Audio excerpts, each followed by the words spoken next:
Permaculture really starts with an ethic, earth care. That's care of the whole systems of earth and the species. So we actually devise model systems. Much of the design is drawn from nature. The end result that we aim for is to produce a system that's ecologically sound and economically profitable. It can get as sophisticated or as simple as you like.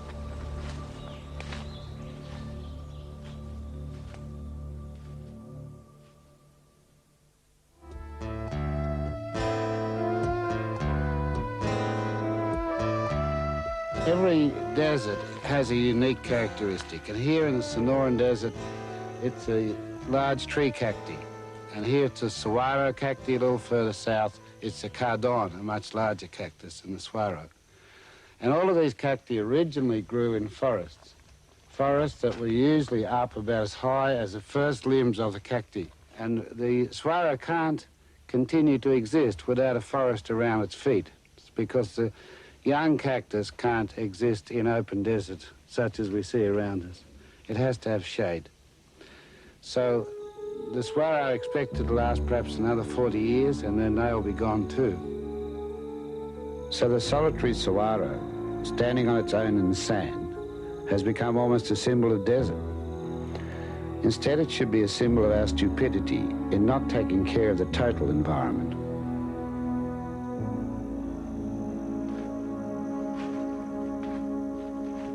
Like vast areas of America, this is part of the Great Dust Bowl of the 1930s, when most of the soil blew away. Between 1930 and 1935, Franklin Roosevelt had 3 million Americans out with supervisors and engineers repairing America. And it's the first time in American history and the last time. It's also one of the very rare times in the history of the world that anybody in charge of a country has put the people of the country to work to repair the damage. They built hundreds of miles of earth banks which held up the runoff water long enough to settle out the silt behind them and for some water to soak into the ground. And this is called swaling. And these swales were made by horses and scoops and men. And today we have bulldozers, but we don't do this repair work on country. It's very rich in the swales, both the soils and the trees. Now we'll go down and have a closer look at that.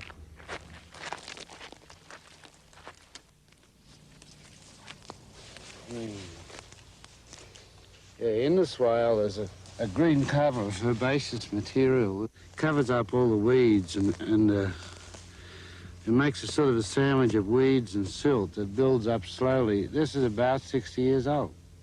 These were built by engineers for purely physical reasons to stop the gully erosion extending and occurring.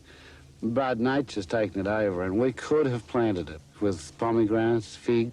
You know, look in the soils of these swales. They're moist. They're pretty rich with organic material and they've got a good silt in them. And you just, today, could plant them with seeds that will wait for rain. So that's the sort of thing we could do right through these old swale systems. And there are thousands of miles of them in the United States.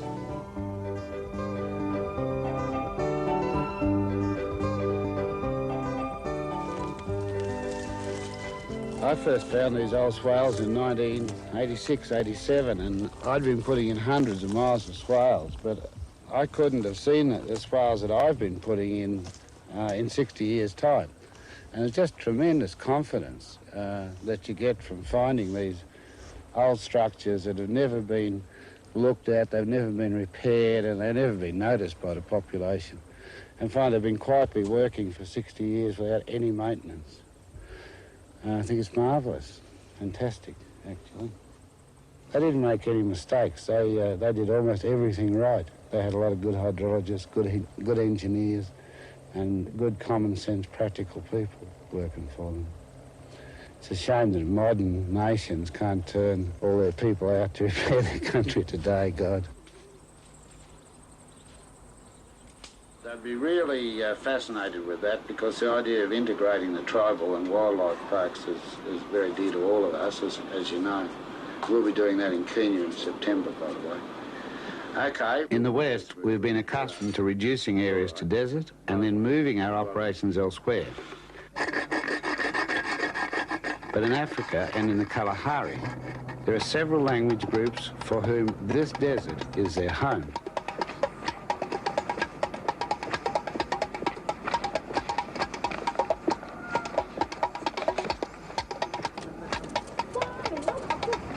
So quite obviously, this is an area of great need. It's also a very tough proposition for us to tackle. I've been invited here by some of my student teachers, who are Tswana people, to come into the desert and see some of their tribal students at work. And also bringing some new foods in, because there are more and more people and we need to feed more people. We will have success, because if we keep trying, a few of us will have success. And then we must teach other people. The people here were hunter-gatherers, and at one time the desert was thick with game. Cattle have destroyed 60% of the food plants they used to gather. There are very few left indeed. As for the game, the EEC demanded that fences be put across the Kalahari for production of beef. This has successfully killed off most of the migratory animals. So with the death of those animals and the death of their plants, people have to take up gardening, something they're very unused to.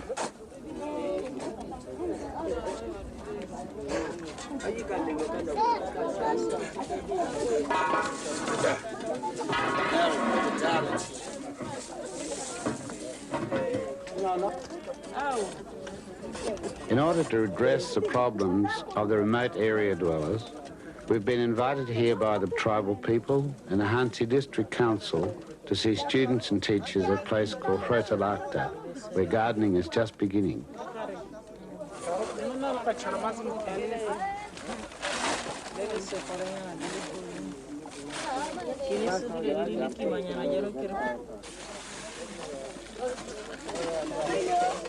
Sweet potato cake.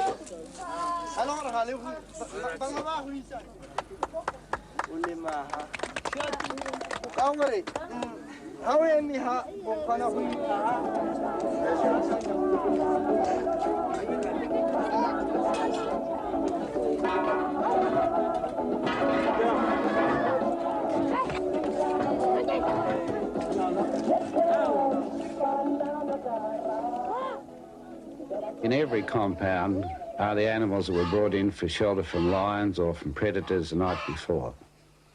Previously, all the compound and the fencing material was built out of trees, which are now gone. So the first request of any group in the Kalahari will be for barbed wire and for gates, because there's many miles before we come to good tree country. So we're showing how to adapt local material to new conditions.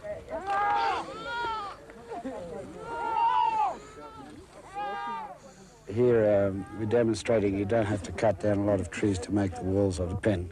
It's a natural goat pen in the middle of a standing clump, and where there is no trees in the circle, the roots are cut below the ground. So you can use living trees to fill the gaps. And it's already quite fertile on the side. By the time the goats have been in here for a while, it'll be more fertile. And then we can use it for a garden.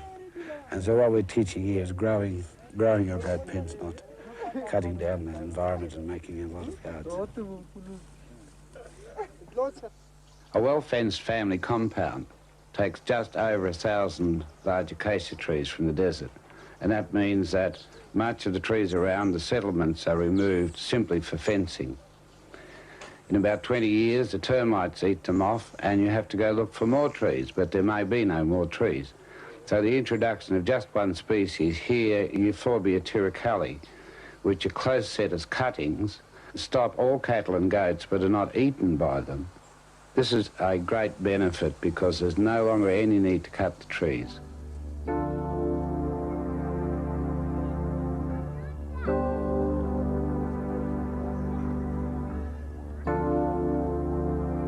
Six months ago, we gave a course to the women of East Hanahai, 100 kilometres away, and I was very interested to see how their garden was getting on. Although East Hanahai is extremely dry, 300 people live here. Therefore, any strategy, no matter how small, that we can use to catch water is of great use. Well, this is a runoff pan made of concrete, and the rain comes down this pipe and into the underground system where it won't evaporate. And we use exactly the same system to set up wells in the desert for people or for game animals, quail or guinea fowl. We built a pan system here some months ago, costing only $200, and it enables us to get a garden going and seedlings watered. Here we are in the women's garden, and it's just beautiful. The beds are raised so the salt will go down through the soil. The seedlings are in here, and there's a lot of seedling onion. And under here, which look like little huts, there's actually young seedlings for the winter greens. So they're fully shaded in here. And they're growing very well. In the center of this little mandala bed is an acacia tree. It will provide nitrogen for the beds and shade. And all the natural vegetation has been left in this garden. It doesn't look bare and barren, and it provides the material for the shade houses, and it's just great, actually, considering only November that they got their first course. They've used exactly the same techniques of little shade huts to get their fruit trees going, and this will improve the vitamins in their diet. Yeah, I like this garden very much. Even this side, No, I think it's very good. It's very hard conditions.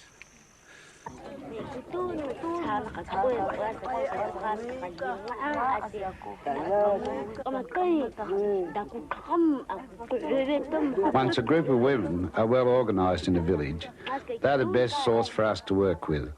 Their information is the best, and they are the most motivated. And they prepare progress reports and bring them in for discussion in meetings.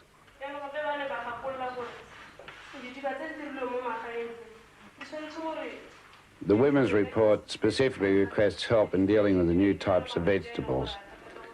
In response to requests like this, Dorothy Underbar, one of my first students and now a teacher, has brought some of her friends, and they've come up to show these women at Frotalacta precisely what you do with the vegetables grown in the Kalahari Desert and how to make the best nutritional use of them. From our inquiries, we found out that people in this district were not used to using melons the way we are going to use it today. The good thing about it is that no part of the melon is thrown away. Right from the stalk, while it has green leaves, we use the green leaves for vegetables, and then we use the young melon for eating, and then when the melon is mature, it's used as I've described. So this is completely new to them, making porridge from the melon pulp. Melon pulp with sorghum makes a marvellous porridge. No other water's needed. My African students are amazingly efficient in becoming teachers because in Botswana there is a real need for food and nutrition. We'd had 7 years of drought and everybody was beginning to starve. And with real need, human beings organise themselves and respond very quickly. We were very nervous, and the first day was real hell. We thought the sun would never set. One thing we are happy about is that most of our past participants are very active in permaculture, and especially the East Hanahai people, they are looking very successful. The nervousness of the first course is gone, and now we feel confident to face future courses.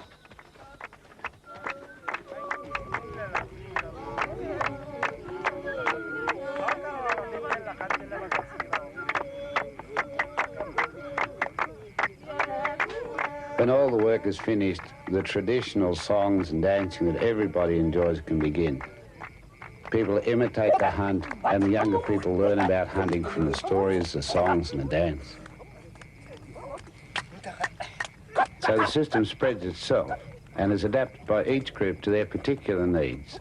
I can come back as a visitor, And I know that when I go to the groups that they've been teaching, I will learn a great deal more about permaculture than I know now. Please ignore your seat number. Okay. It's free seating.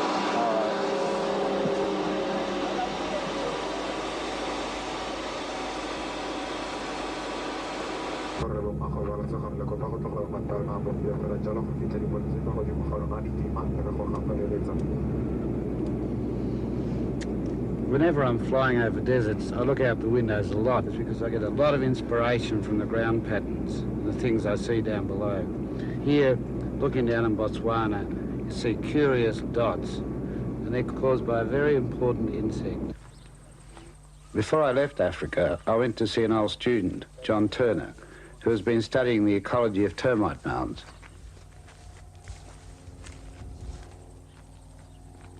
Southern African landscape is dotted with these termite mounds. It's a macrotermes and it's a compost building termite. It gathers and chops up the grasses. It removes all these grasses by the time the winter's over. Then it builds compost heaps inside the mounds and it seeds fungal spores into the compost heaps and it eats the mycelium of the fungi. But on these mounds, which are raised fairly high above the landscape here, a claypan landscape, a flay, grow all sorts of trees. Probably the best known is the mapani tree, very valuable tree for fodder. It produces extremely good wood. There's many other really useful berry trees, timber trees, medicinal trees, dye trees that are located here. And many of the farmers plant special crops on here. And of course they collect the flying termites and they're a valuable addition to diet. So we could say about the termite mounds in Africa, India, and all the deserts is that they are islands of life and have very important and unique place in the landscape. And we also know that they keep pace with the erosion processes. So they, in fact, the termite preserves the landscape.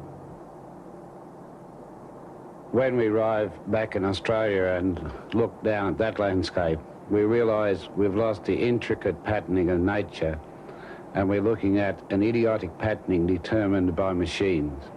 Here, we can no longer talk about the termites, they're long gone.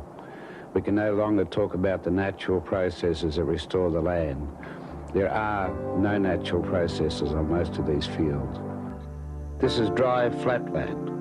We'll bring water into it, we'll grow a gigantic amount of crop, and we'll turn it into desert. And when the problems occur, they're devastating. And here the problem is salt.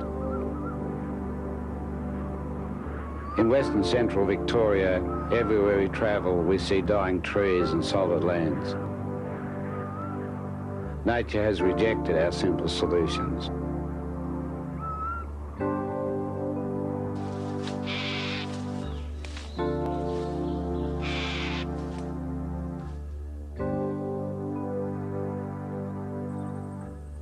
Somehow, in pursuit of limitless food grain, we've created insane, boring landscapes without trees and without people and without anything of interest. There are hundreds of miles of these unlined irrigation canals throughout the irrigation areas and drains off those. And the potential evaporation here is about 18 feet. So as we put the water on these fields, the evaporation takes off the water and leaves the salt. But it also, the water floods down here and picks up further ground salts. So all in all, it's no wonder that in these irrigation lands, the fields flood and salt very easily and rather quickly. As the salt exceeds 1% in soils, it's exuded as crystals wherever the soils start to dry out, and you get a sparkling crystal forest of salt. The first inkling we had of the problem was in 1979. We didn't even have a map of the salt. That was very rapidly established with the aid of all the schools across Victoria. Here the students of Dimboola High School take their salt measuring devices into the local river for us in the middle of winter, and they get a rude shock. As they jiggle it up and down, and we're ready to take our first readings when they're steady. Well, it's actually surprising to see the salt that high. It's increased from a couple of months ago. Years ago, it wasn't very salty at all, and now if you get a mouthful, you can really taste the salt. And I'm allergic to seawater. I come up with bumps, and when I go swimming in here now, I come up with those bumps, just like seawater. So I can't go swimming in the river no more. Our data we're collecting today, along with schools from roughly 500 or 600 schools around the state, all that data is being sent to the Rural Water Commission in Melbourne, and they'll in turn collate all the data and send it back to the schools in the form of maps. Yeah, I'm just trying to... Where's Pink Lake? That's actually salt. Well, that's 3 times as salty as seawater, that reading. Right. But channel water in this area isn't suitable for drinking. I mean, it's fine for animals, farm stock to drink, but the town supplies roughly about 1,000 EC units, which is above sort of recommended health levels. That's right. Well, it's great that you're doing all that, and it's particularly good to students, I think, to see it all and understand what's happening to them. So we know the intensity of salting. We know the extent of the problem. We know the rate of increase of salting in Australia, and it's enormous. And we know the only thing to do is to lower the water table. And we know the only way to lower the water table is to reforest the catchments. And we have a lot of trials out that will tell us what trees we can use in what areas of the catchment. Trees are effectively non-mechanical pumps. They can pump the water table down, and with it drops the salt. But it's a matter of advancing from areas that are clean enough to hold trees to areas which are just beginning to salt. But we can't plant the trees and pump down the water table and continue the irrigation system and expect the trees to survive. So we've got to make some sort of choice between irrigation and survival, our survival. If you would like to see what these areas will look like in 10 years' time, we have to take you to Arizona, where in 1940 they irrigated cotton for the war effort. This is what you can do to a healthy desert. Once you've cleared it, mined it for cotton, salted it, abandoned it, and left it to blow away. This salt pan was a cotton field, irrigated cotton during the war. This was a mesquite tree, which would germinate about here somewhere, and this would all have been soil. The rate of soil formation here is very slow. It's a millimetre per 1,000 years, which is much slower than most areas. But it's dry, and it's very flat, so that's understandable. The dust from the clay pan obliterated the roads, and there were accidents. So the Department of Roads and others drew small banks and sowed falling saltbush on them. What we see along here now is falling saltbush, but the mound is gone. It's blown away, and it's also melted down, deflocculated, because the soil is full of salt. However, it did stop the dust going across the highway. Beyond that, no attempt to rehabilitate the salt pan has been made, although it's possible to do so. The fact that the only rehabilitation we've attempted here is to protect the automobile says a lot about this society. We have the technologies to fix up and bring back into production a lot of eroded desert. We'll go and look at one of these techniques invented by Bob Dixon, an agricultural scientist. It's a great machine. Good to see you. Good. I've come to have a look at your machine, see what you're doing here. Get some explanations. It's a curious thing, isn't it? Yes, it is quite different. Pitters are fairly common, but this does make pits. We refer to it as a land imprinter. These drive that rubber tie? Yes, these angles are imprinting teeth. They will make funnel-shaped depressions in the soil, which will, in fact, funnel the rainwater and seed together so that you can take a little rainwater and get the seeds to germinate and to become established. People sometimes think that maybe it'll make rain. I don't claim that it's a rainmaker, but it's a rain stretcher. So this 8-pointed star turns out to be the ideal configuration. The importance of this design is the fact that it takes not nearly so much weight to push the angles into the soil. Well, once the soil's pitted and the wind blows, 86% of all seed ends up in the pits, and that's in nature. But as well as the seed, little bits of manure like rabbit manure and sheep manure, they all roll into the pits. And So whether I put it in the pit or not, it'll get there in the first wind. Most of that will get into the bottom of the pit. And then when it rains, then these pits will infiltrate as much as 15 inches of wet soil. And round them, you'll only get infiltration of a very little water. So you can see that they're totally beneficial for kicking life back into the desert. So this is a stark contrast. Yeah, this is the way it looked before it was imprinted. Just, yeah, like that. It's essentially barren and where all the water either runs off the barren surface or evaporates. So 82 you imprinted. Did you see it at the time or not? Yes, this was spectacular. As well.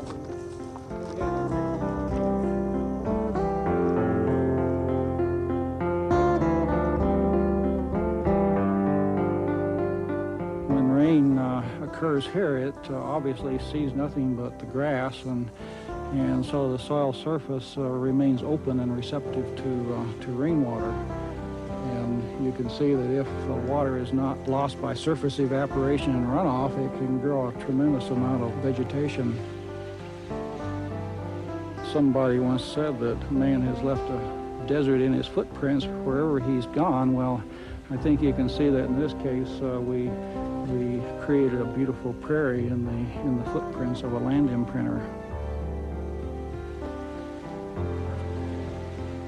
If we can use technologies to restore the present deserts to the original prairies that they once were, we can bring back the wonderful complex of animal species that once yielded so much from the prairies of North America and Africa. They were highly productive for protein and much more productive than the beef that succeeded them.